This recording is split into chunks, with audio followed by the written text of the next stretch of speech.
welcome Subash Basnet. It's a beautiful, beautiful lecture and topic we are having today. It's karma philosophy. How are you, Subash, there?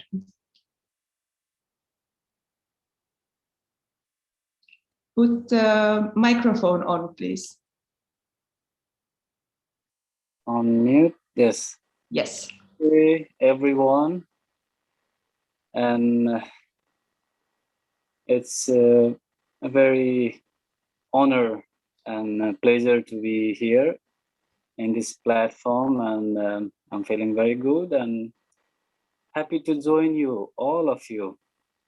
And the topic is quite interesting for me as well. And one thing that I would like to begin with is that a kind of a disclaimer. I mean, because this is a huge topic, and then I have been learning myself and something I have been successful to put into practice and then gain the experience, but some things are yet to be put into practice. But the knowledge itself is huge, and then it has a large benefit, and then it has always helped to progress, and to keep growing yourself. So I think it would be a nice topic to discuss upon, and then I hope I could justify what I would be sharing. But then it's the learning process also for me. So let's see, we will come out with a beautiful, beautiful talk together. Wonderful. I read here that there are coming some kind of secrets of karma philosophy, which is going to be very interesting, that we might have even some tools which might help us all in our journey in life. So warm welcome, Subash, and you're welcome to start whenever you want. Okay, thank you. Thank you, Mala, for introducing me nicely, and then I'm very happy. Again, I would like to say that I'm very glad to share whatever I have in my pocket for today. But as a student, I am a Rajayoga student, and in this Brahma Kumari institution basically teaches us Rajayoga. So there is a two part. One part is knowledge, like you every day you listen to some spiritual knowledge, and then you try to contemplate upon that. But then the other part is meditation, that you connect to your highest self, or you connect with the Supreme to drag that power, so that the knowledge that you have learned in the morning, that you can practice in that manner that it becomes fruitful. So these both are, these both things hand in hand. So karma philosophy is also one of the teaching that Raja Yoga teaches us.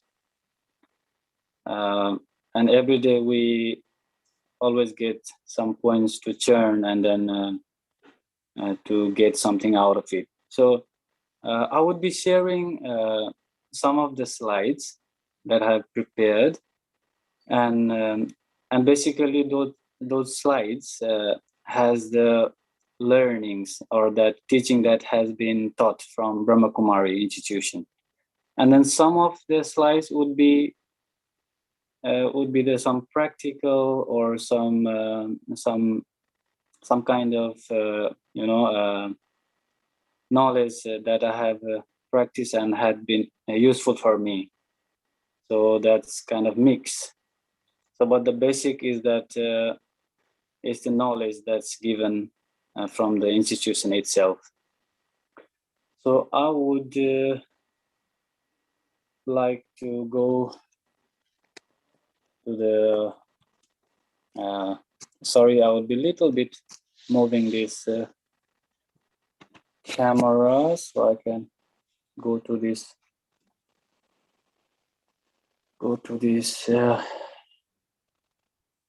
place where I can share my presentation. Yep. Here. Yeah, so you can see the face now. Yes, very well. Yes, thank you. So the law of karma. Yeah, so if we go into the word first, the karma, that word comes from the Sanskrit word that means act, or that means action, or the performance, or that what you perform. So that's the literal meaning of karma. But I think most of you have heard from the media that karma has been used in a different in different way. You know, like sometimes people people get affected by something, and then people will say that, okay, that's your karma, like something you had done before, so that's coming and hunting you back. So sometimes in that kind of connotation that people use it. But karma in philosophy, it always says that whatever you do, the consequences are inevitable. You cannot avoid it. It will come anyway. And if you see in the picture, there is the balance. So why there is the picture, picture of balance in the karma is that karma always tends to be in equilibrium. It always tries to stay in equilibrium. That means if you have done lots of positive karma, so you must get a reward so that it balances itself, you know. So if we have done some good job, then as a consequences, we will get a reward and it will balance. And if we have been doing some bad or some things that is that has a negative outcome, so as a consequences, there might be some punishment in a different way. It can be emotional, it can be physical, it can be economical, you know. So there are a different way that karma try to balance itself. So we have always heard about this scientific term as well, that especially in physics, in the eye of physics, it says every action has equal and opposite reaction.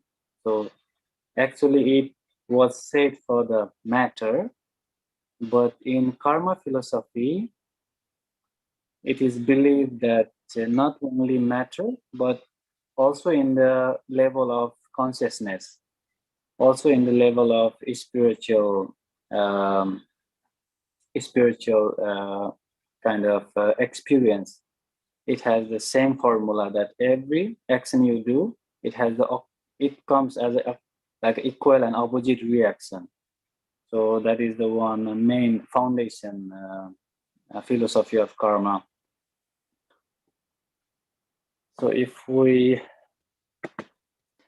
go to the next slide, so here the slide is trying to say us that we have a different kind of laws, human laws, that have been made so that we can keep the society safe and smooth, because there is always some kind of turmoil going on in the society. Someone or the other is always unhappy about the situation. And then there might be some criminal acts, there might be some kind of protest, you know, all kind of stuff happening in the society. So here the idea is that to understand or to contemplate within us about the topic that are these human laws are enough to balance those karma.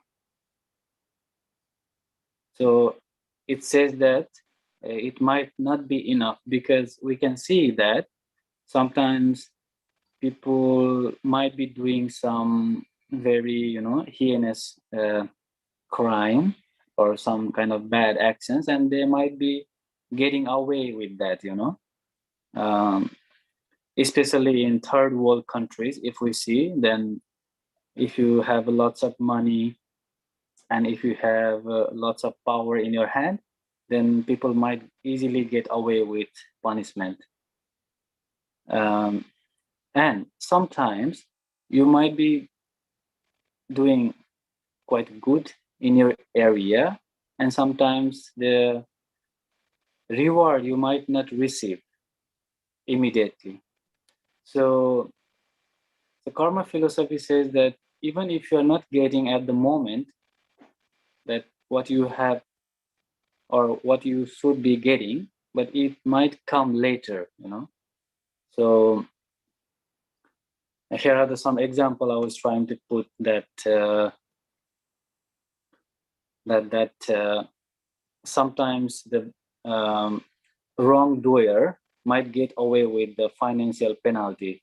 Like there are so many bad crimes has been done, and then if you pay a huge price, then you might get rid of the punishment. But the thing is that the pain that has been put into the victim, that goes into the level of soul, that he or she might be traumatized to in an extreme level, that only financial recovery or financial compensation would not be enough.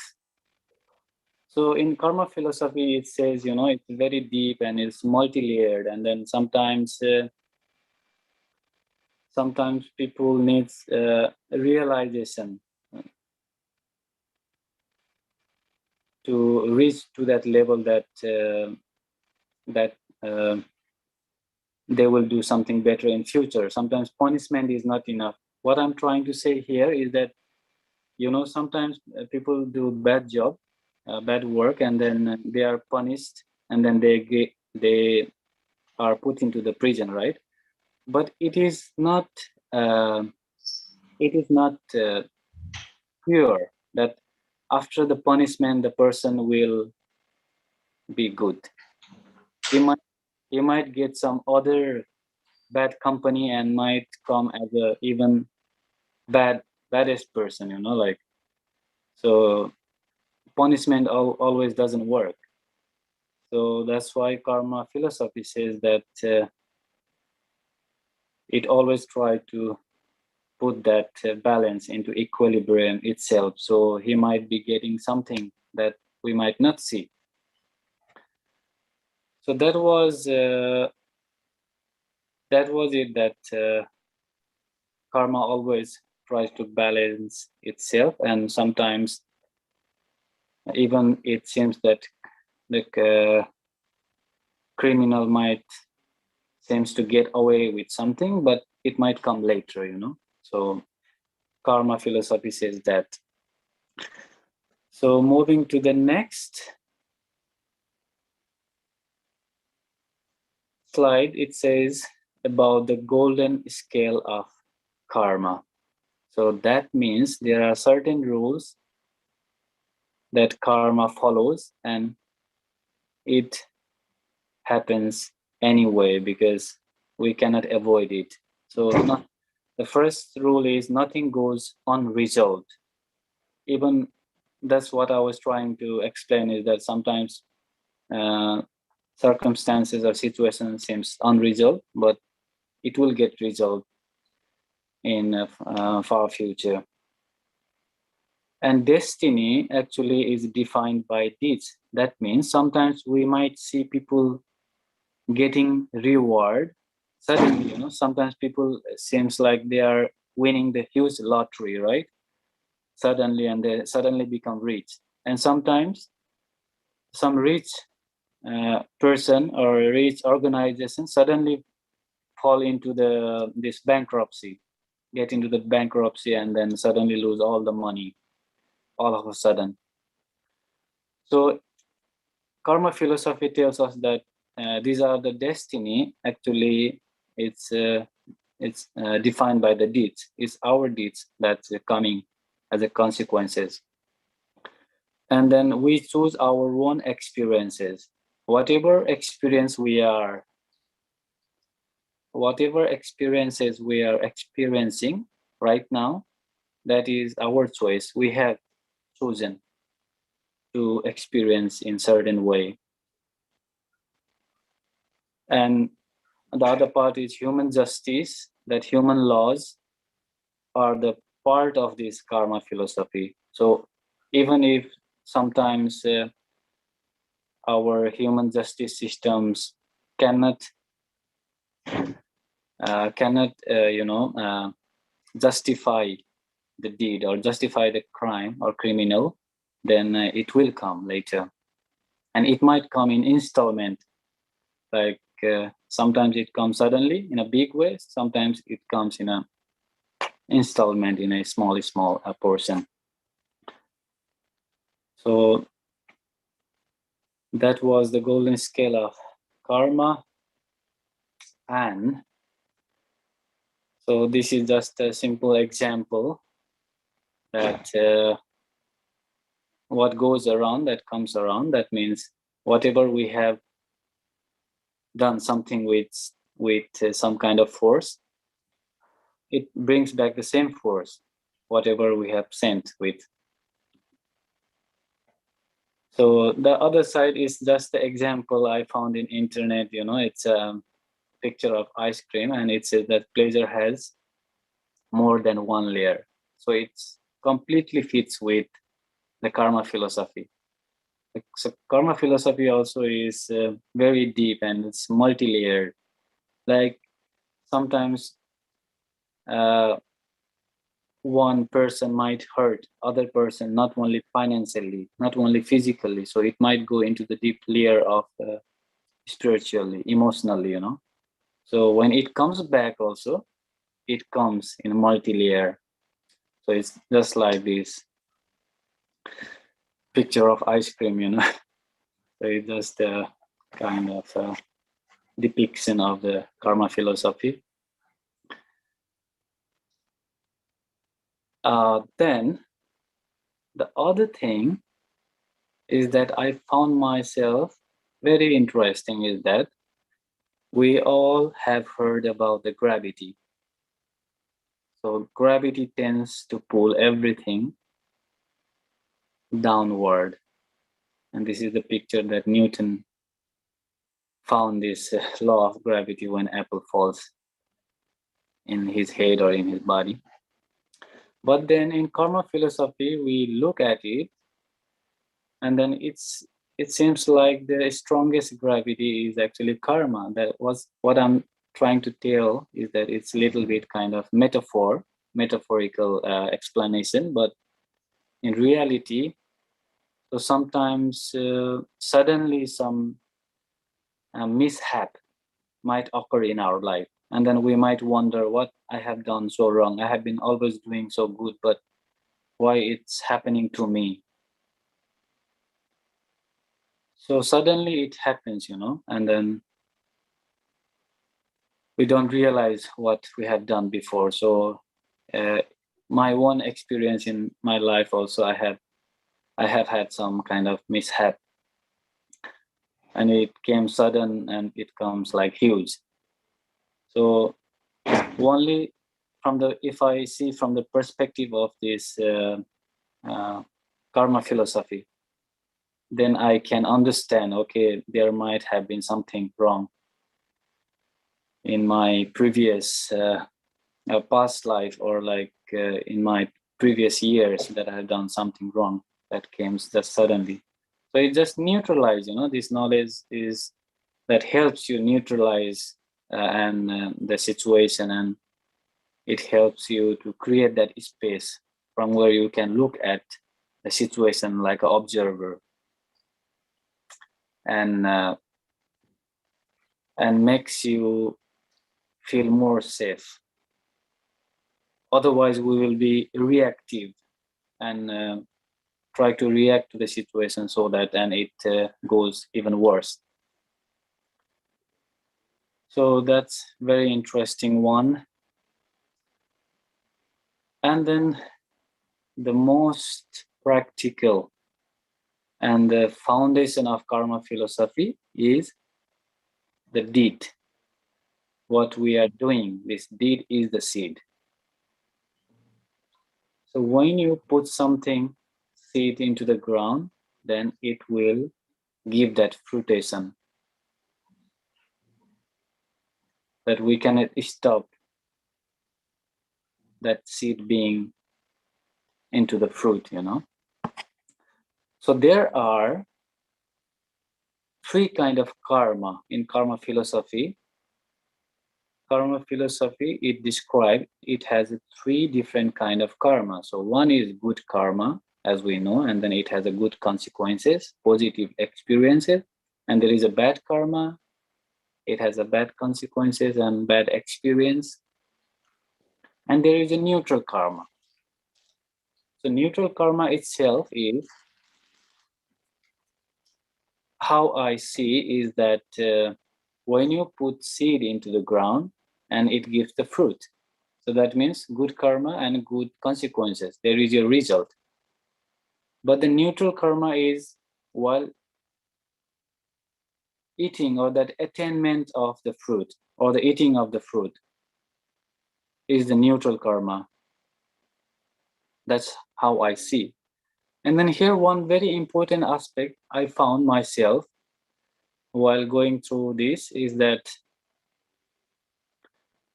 let's suppose you put something seed into the ground and then it gives plant, flower, and fruits. And there is a fruit ready to eat, right?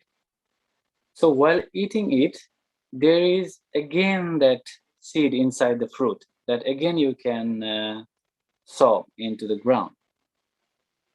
So that means what I was trying to tell is here that,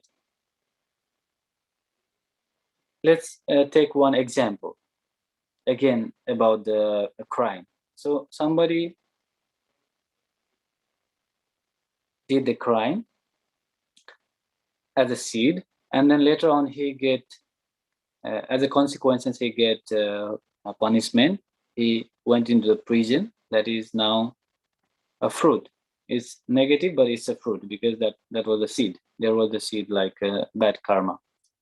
But then while eating or while getting the punishment, the person might realize that, okay, this is my bad karma and I'm getting punishment, I'm eating the fruit.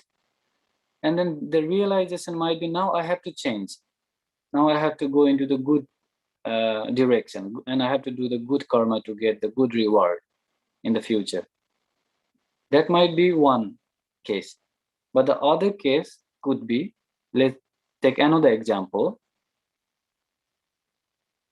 Somebody is getting the huge lottery or huge property from the parents or ancestor. So he has not done anything to make up that money. So he is getting from ancestors or from forefathers or from the lottery. So there is a huge money as a reward. He might have done something good before. So he is getting the fruit.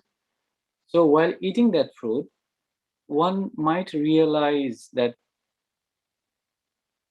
okay, I have done something good, that's why I'm getting it. So I might invest, or I might need to do charity so that I would be getting again that kind of fruit. One realization might be that, but the other realization might be the person might be spending all the money into the wrongdoing, spending into the leisure and then all the parties and stuff, and then he might be wasting all the money, or might involve in the drug and all sort of thing. We can see many times that people who have lots of money, they are doing all kind of stuff. So what happens is that again the seed, there was a good deed and then good reward, but then again he's going to the bad direction and then wasting the money into the wrongdoings, and again the seed is turning into the that bad fruition. So while eating the fruit, that is the neutral karma. That's how I see. But then the seed of realization, how we realize when we have that attainment, when we have that fruit, how we use it again, then that again decide what we will get later. So that's how I see it as a karmic cycle. So we have still some more minutes. So hope I have tried my best to justify my slides, and then of course we can have a question answer session later. So the other part could be this fruition. As a consequences of karma, it might come with a variation. Like if you see here, I'm trying to show you all kind of fruits, because in karma philosophy it says that it's a fruition, that whatever the consequences or experience you are getting, it is regarded as a fruit. So that's giving that the metaphorical pictures. So this fruition might comes with a variation. That means sometimes you can see there in the tree big fruits might be seen. Sometimes you might not see the fruits at the very moment, but it might be under the ground. It might be coming. So it might be coming in a installment, as what I said before, that in a different time. So this, consequences might be coming in different kind of variation. That was the picture that what I'm trying to tell here is. So having said that, so what we can do, so when we know that there are all kind of karma, we have done bad and good, and then different kind of fruits. So Rajayoga philosophy tells us that when we know this knowledge, so the meditation that Rajayoga, Brahma Kumari institution teaches us, helps us to create that space where we can observe the thick and thin of fruits as a detached observer. And then sometimes even big mishap happens, we can see it from the other perspective, and rather than being reactive, we can respond to the situation in the best possible manner. So that's where our Brahma Kumari institution is actually working, that to give the idea that we can always perform the best that we can, from the perspective of the knowledge. So at the last, what I would like to say is that, so here is also metaphorical picture. So most of us, we use computer and mobile. So in the first picture, in the left side, is that a processor. That means that process everything that you put, all the application, all the software that you run in the computer, that all things are run by the processor. So that means the main is the processor. That means in our human body, we have a mind that is all the time working, processing. All the karma we do, all the consequences we get, all this is in the mind that we are experiencing. So that is the processor, that is the mind. But then the idea is that this processor is connected with this big object, that is the cooler. If you see, these are the metal grips, and then there is the space between these. And then what happened is that there is a cooler attached to it. That means fan. So this fan is, if you observe in the computer or some other gadget, so there is a small fan that is rotating. That is giving the air, so that the processor working that produce the heat, so that heat could go away, so that the processor remains cool. That means if we have the knowledge of the karma philosophy and other beautiful knowledge, it helps us cool our mind that is processing all the time, and we can be into that space. And then for that cooler or that fan to run, it needs power. So that power, from where we can get that power? So that is yoga. So we need meditation so that we can implement that knowledge. So that was the idea for today's topic. So to round up our today's session, like this was the slide, and then now we can go into the Q&A session if we would like, and then if we could find something interesting out of it. So thank you, Mala. I give over to you. Thank you, Subash. Thank you so much. This was so interesting and maybe also quite deep knowledge, because you have studied so long. Maybe even something that I didn't understand. What is this? I have to ask this later on. But what I'm thinking here is that you said that destiny is defined by deeds, and deeds is a seed indeed. And what do you say if it's quite often when you have lots of pain in your life, you find a spiritual path and you start to understand, you want to understand life in a deeper level. So what should we do that we can deal with our karmic accounts, that our path is easier?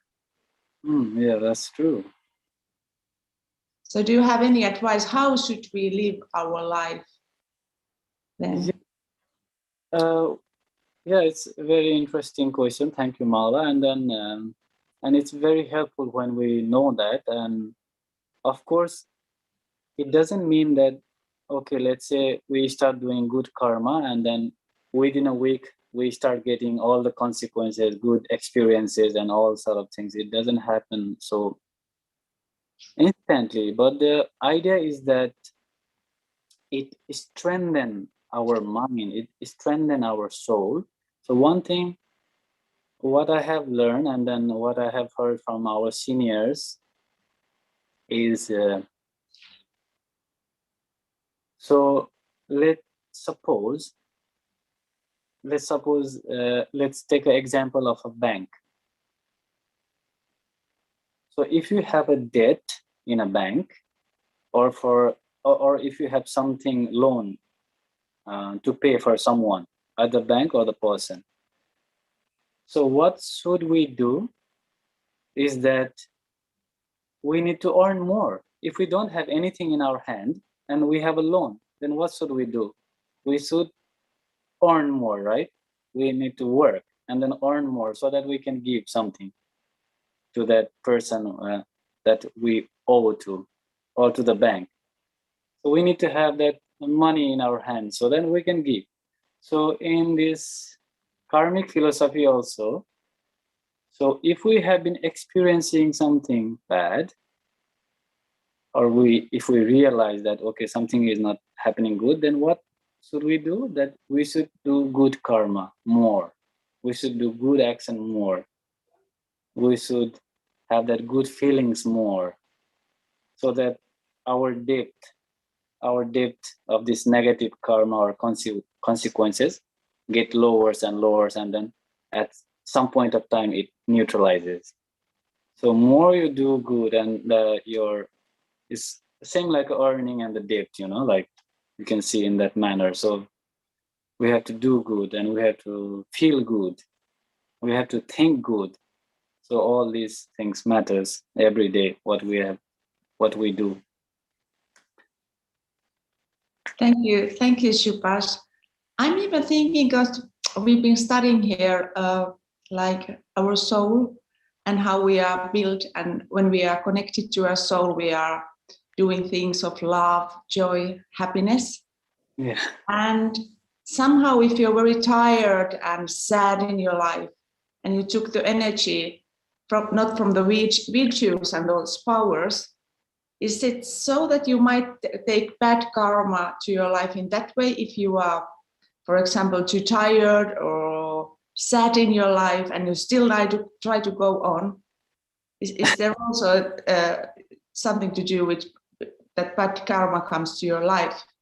I believe that it has a various aspect. We cannot always blame to karma philosophy, because this human body is very complex biological machine, and then sometimes your body needs rest. So we cannot put into the same category. We need to rest. If we have done 8 hours of work and it was a heavy job, and then you need rest, and then the other day you will recuperate or regenerate, because one very important factor is sleep. Like we have heard that when people doesn't have a good sleep, then they go into the insomnia, and then even sometimes people have been found that they go into the mental disorder just because they are lacking sleep. So we cannot always go into that thing, so we have to see from the different perspectives. So if body is needing something, then we need to provide to the body.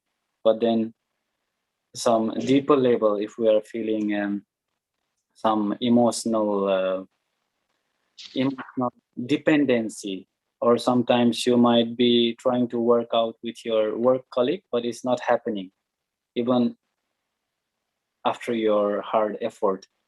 So there might be something to balance upon, so we need to see with different perspective.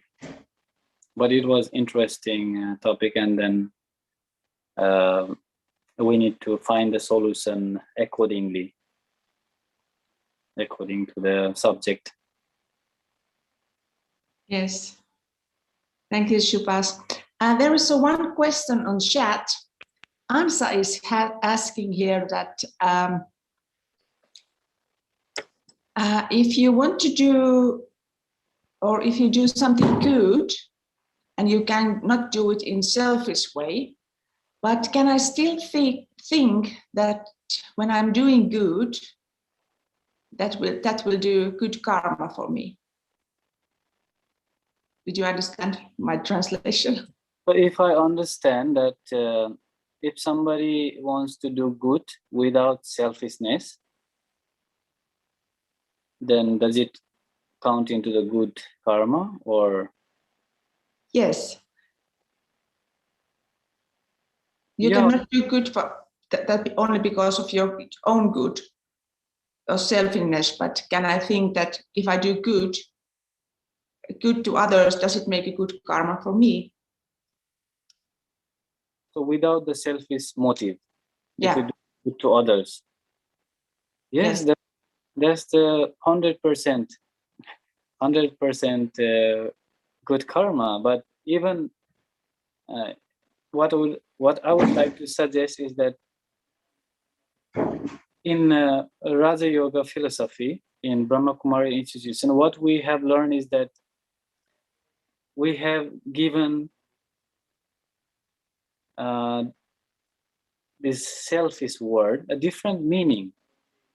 In Brahma Kumaris, selfishness is actually not so bad. I mean, it might be seen as a bad if you have a bad intention, but whatever you do to take care of yourself, that is not selfishness. Sometimes some people might want your company, but at that time you might be tired. At that time you might need some your own space, your own time. So if you avoid the person and then if you give yourself time, so that is not selfish. You are taking care of yourself. So that is also good karma because you are trying to uplift yourself. But if you're not giving yourself time and then giving other time, and if your energy level is not good and then you respond or react in the same energy, then there might be something bad consequences or karma might happen. So giving yourself time might not be selfish, but what I heard from Amsa is that to selflessly, if we do good deeds to other, then it is good karma. So yes, of course it is a good karma.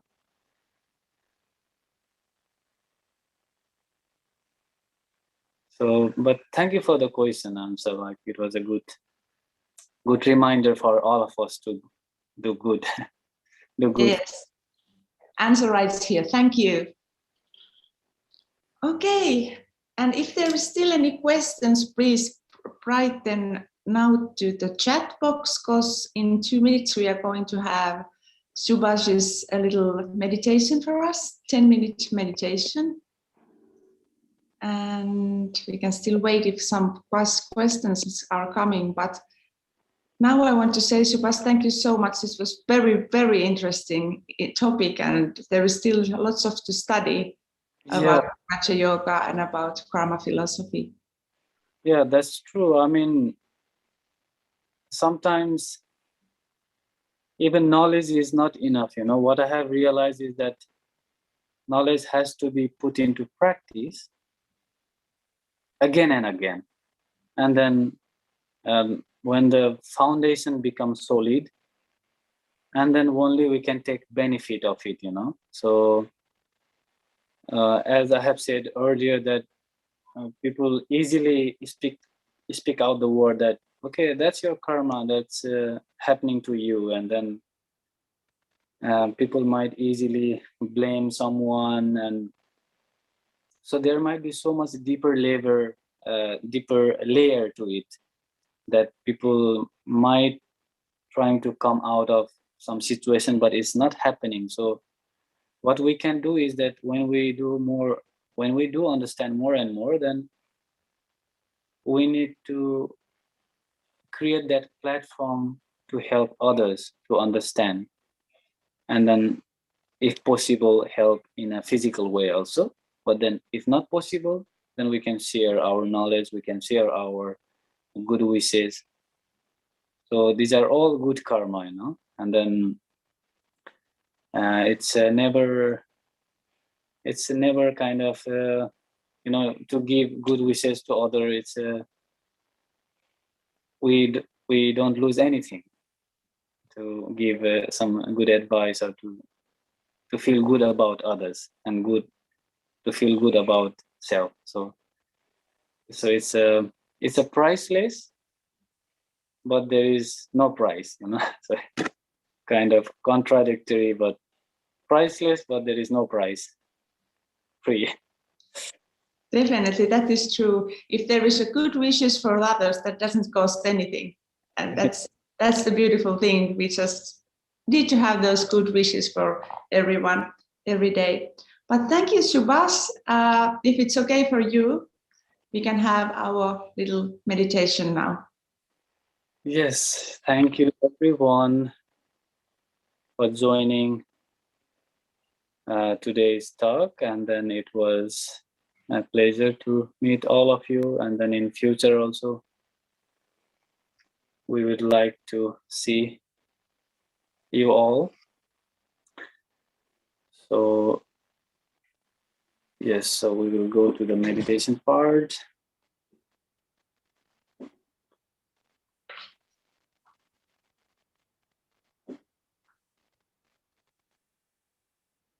So is from technical part, is there any possibility to have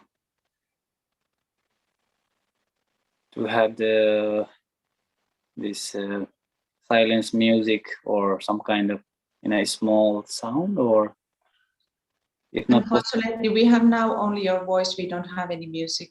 We have silence. Okay. Thank you for the information. Yeah, then we will go. Yeah, so sit. Everyone sit in a comfortable position. You can put your hands in your lap or in your chairs, wherever you feel comfortable, and if possible, we can make our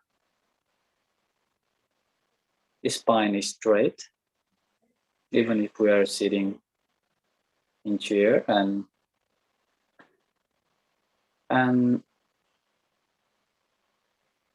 we can slowly loosen up our muscle. So just relax your body and feel that all the tensions in your muscles are going away.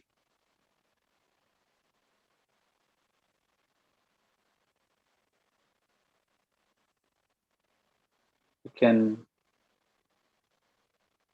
start observing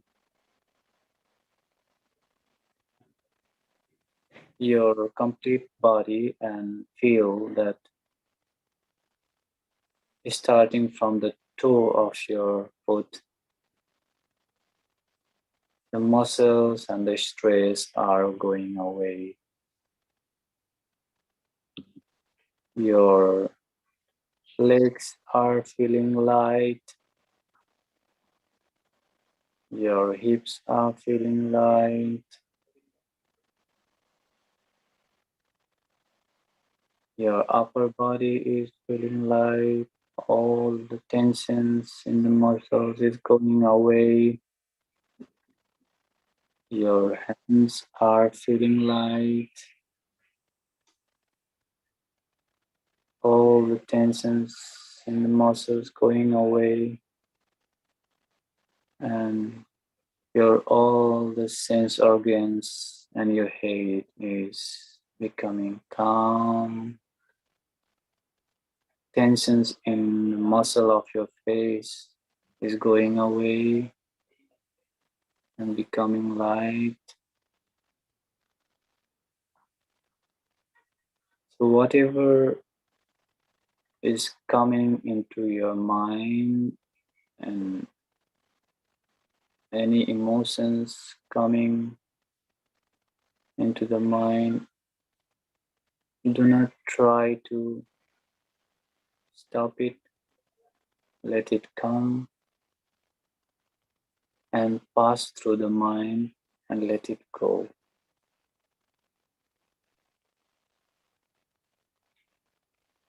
And just start listening to your surrounding.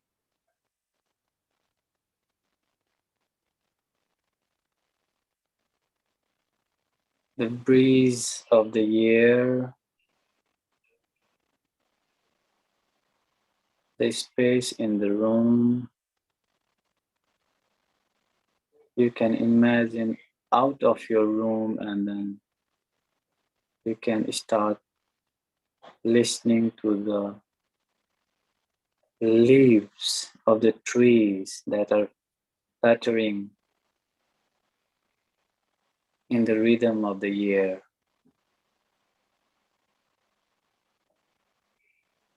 There are clouds in the sky. They are also slowly moving in a rhythm. There's a blue sky. There's a sunshine.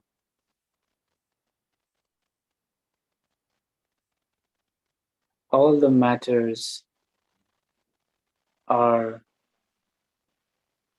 it seems like singing in a rhythm. And they are natural and they are beautiful.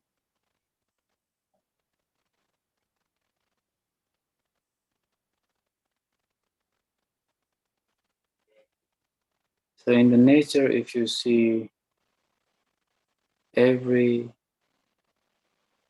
has their own place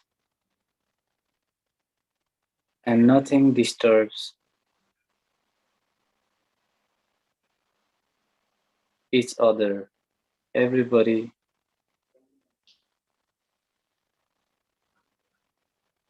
they enjoy being at their place and it looks beautiful to us.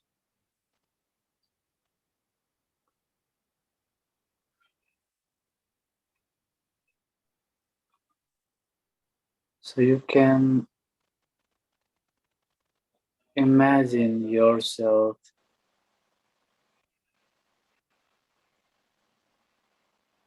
being a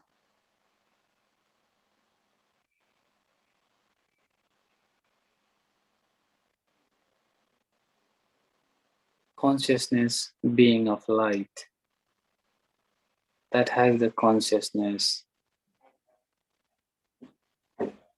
and that is free from this physical world.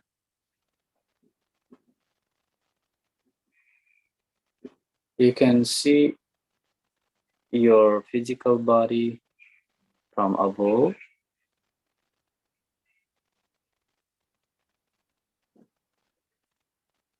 and then you can observe that that is the part you are playing and you are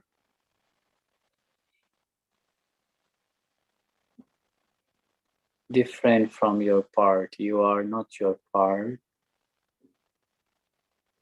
You are not your role, but you are a soul that is playing this part.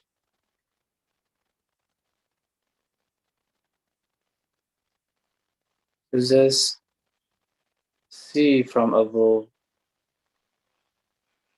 that you are perfectly playing your part every day. And whatever had happened before was right for me. And whatever that will come in the future, that is also, that would be also right for me. So what I need to do is to be into this present moment where I'm free from my role and I am aware that I am soul. And I am aware that these circumstances, this situation, and all the relationship that I have is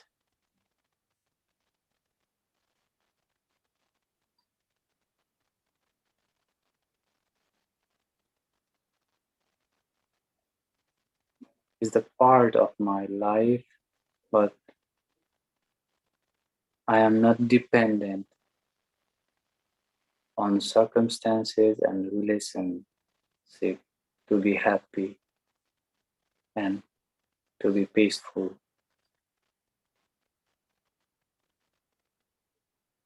In my consciousness,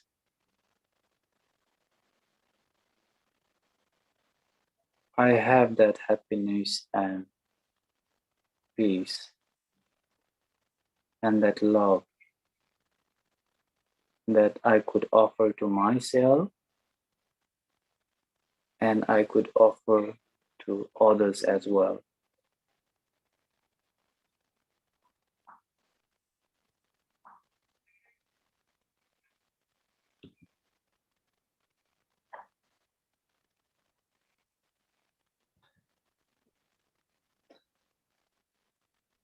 So slowly we can come into the awareness to this physical body